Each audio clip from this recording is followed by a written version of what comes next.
I have quite a hectic lifestyle with family and work and juggling. My energy levels are the best they've ever been.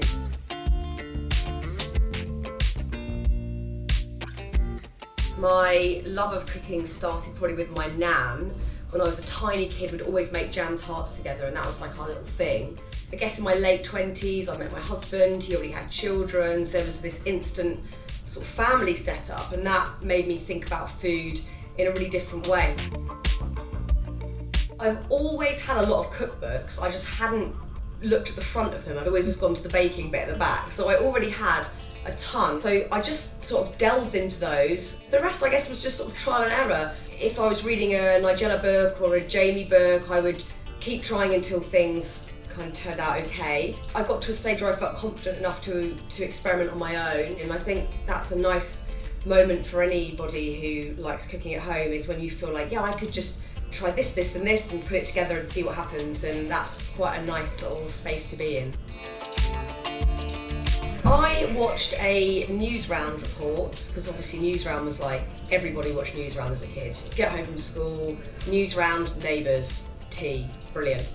And there was an item on live animal transportation, which I didn't know what that even meant at the time. And I was like, I didn't eat loads of meat before, but I was like, oh my God, so every time I'm eating a sausage or a burger, that's happened? I don't want to do that anymore. So I spoke to my mum, she was on board with it, she decided to do the same, so she stopped eating meat at the same time. Energy levels, amazing. Like, I have quite a hectic lifestyle with family and work and juggling. My energy levels are the best they've ever been. I don't know if this correlates to what I'm eating, but my sleep's been better, and I've been quite open about the fact that I'm not naturally always the best sleeper.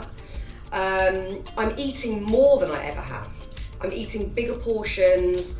I'm not feeling sluggish or like gross after eating a big meal. I feel energized and still quite light, and I think that is one of the best things about vegan food, is you can eat a lot of food, but it's not gonna make you feel heavy and knackered afterwards. I've learned so much during this process of putting this book together. So it's taught me a lot about cooking and how to experiment further. So yeah, and also you know that you're making a better impact on the planet. This book is very much, I'm not a chef, I'm just someone that likes cooking. So I'll be sharing some of my recipes from The Happy Vegan at vegansociety.com/thriving. So you can check out some of the meals there and hopefully like them, and then go buy the book.